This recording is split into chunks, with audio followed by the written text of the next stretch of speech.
ஜம்மு காஷ்மீரில் இருக்கும் 90 சட்டமன்ற தொகுதிகளுக்கும் 3 கட்ட வாக்குப்பதிவு நடத்தப்பட்டு தேர்தல் முடிந்திருக்கிறது. அக்டோபர் 8 அன்று ஜம்மு காஷ்மீர், ஹரியானா என்ற இரு மாநிலங்களின் தேர்தல் முடிவுகளும் வெளியாகும் என்று தெரிவித்திருக்கிறது தேர்தல் ஆணையம். ஜம்மு காஷ்மீர் தேர்தலுக்காக ஒரு புறம் பாஜக, காங்கிரஸ், தேசிய மாநாட்டு கட்சி, மக்கள் ஜனநாயக கட்சி என்று இந்த கட்சிகளிடையே மாநிலத்தின் தேர்தல் களம் சுழன்று வந்த நேரத்தில் முன்னாள் காங்கிரஸ் முதல்வர் குலாம் நபி ஆசாத்தின் ஜனநாயக முன்னணி ஆசாத் கட்சியும் இத்தேர்தலை சந்தித்தது. ஜம்மு காஷ்மீரில் காங்கிரஸில் தன் அரசியல் பயணத்தை தொடங்கிய குலாம் நபி ஆசாத் காங்கிரஸ் சார்பாக மாநிலத்தின் முதல்வர், மக்களவை உறுப்பினர், மாநிலங்களவை உறுப்பினர், மத்திய அமைச்சர் என்று பல்வேறு முக்கிய பொறுப்புகளில் இருந்திருக்கிறார். ஆனால் 2022ஆம் ஆண்டு ராகுல் காந்தி மீது ஏற்பட்ட அதிருப்தியின் காரணமாக தன் 50 ஆண்டு கால காங்கிரஸ் பந்தத்தை முறித்துக் கொண்டார் ஆசாத். அப்போது காங்கிரஸ் தலைவராக இருந்த சோனியா காந்திக்கு நீண்ட நெடிய கடிதம் அனுப்பிவிட்டு கட்சியின் அடிப்படை பொறுப்பிலிருந்தும் விலகினார். ஜம்முவின் சினா பகுதியை சேர்ந்தவர் குலாம் நபி ஆசாத். இதனால் ஜம்முவில் வலுவாக இருக்கும் பாஜகவிலேயே ஆசாத் இணைவார் என்று எதிர்பார்க்கப்பட்ட நிலையில் ஜனநாயக முன்னணி ஆசாத் கட்சி என்ற தன் சொந்த கட்சியை தொடங்கி ஷாக் கொடுத்தார் ஆசாத். அவரோடு சேர்த்து காங்கிரஸில் இருந்து 64 தலைவர்கள் விலகினர். குறிப்பாக முன்னாள் துணை முதல்வர் தாராசந்த், அமைச்சர் மனோகர்லால் சர்மா, எம்எல்ஏ பல்வான் சிங் ஆகியோரும் காங்கிரசிலிருந்து விலகி ஆசாத் கட்சியில் இணைந்தனர். இதனால் தொடர்ந்து வரவிருந்த மக்களவை தேர்தல் மற்றும் சட்டமன்ற தேர்தலில் காங்கிரஸ் பலத்த அடி வாங்கும் என்று எதிர்பார்க்கப்பட்டது. ஆனால் 3 மாதங்களில் இந்த 3 முக்கிய தலைவர்களையும் கட்சியிலிருந்து நீக்கினார் குலாம் நபி ஆசாத். அதே நேரத்தில் தான் ஜம்மு காஷ்மீரில் முடிக்கப்பட்ட ராகுல் காந்தியின் பாரத் ஜோடோ யாத்திரை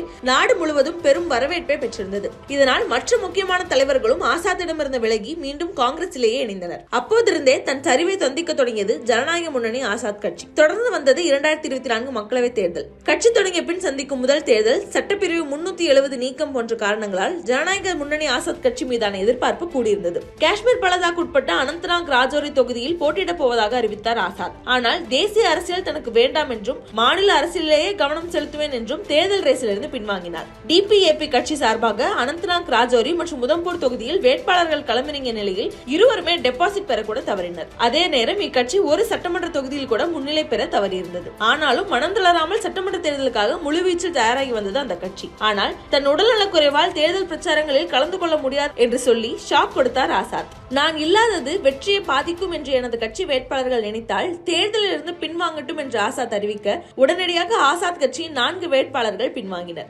ஆனால் அதன் பின்னர் உடல்நலம் தெரியதாக சொல்லி பிரச்சாரங்களை தொடர்ந்தார். இப்போது ஜனநாயக முன்னணி ஆசாத் கட்சி சார்பாக 22 வேட்பாளர்கள் போட்டியிட்டிருக்கின்றனர். ஆனால் சில தொகுதிகளாவது வெற்றி பெற முடியும் என்ற நம்பிக்கை கட்சிக்கே இல்லை என்றும் தெரிய வருகிறது. மக்களவை தேர்தல் முடிவுகளின் படுதோல்வியும் பாஜகவின் பி டீம் என்றும் தொடர்ந்து சொல்லப்பட்டு வருவதும் ஆசாத் கட்சிக்கு மிகப்பெரிய பின்னடைவை ஏற்படுத்தி வருகிறது. அதே நேரம் பல முக்கியமான பொறுப்புகளில் சுற்றி சுழன்று கொண்டிருந்த குலாம் நபி ஆசாத் கட்சி தொடங்கிய பின்னர் முடிவெடுப்பதில் கூட சுணக்கம் காட்டியதாக சொல்லப்படுகிறது. ஜம்மு, காஷ்மீர் என்று இரு பகுதிகளிலும் மக்களால் ஏற்றுக்கொள்ளப்பட்ட தலைவராக அறியப்பட்ட குலாம் நபி ஆசாத் இப்படி சினா பகுதிக்குள் மட்டும் சுருங்கி இருப்பது அவர் மட்டுமல்லாமல் அவர் கட்சியின் எதிர்காலத்தையே கேள்விக்குறியாக்குகிறது என்று சொல்கின்றனர் அரசியல் விமர்சகர்கள். குலாம் நபி ஆசாத் காங்கிரசிலிருந்து விலகிய போது கட்சிக்கு மிகப்பெரிய இழப்பை ஏற்படுத்துவார் என்று எதிர்பார்க்கப்பட்ட நிலையில் இழப்பு காங்கிரசுக்கா அல்லது அவருக்கா என்பதே இப்போது மிகப்பெரிய கேள்வியாக மாறியிருக்கிறது.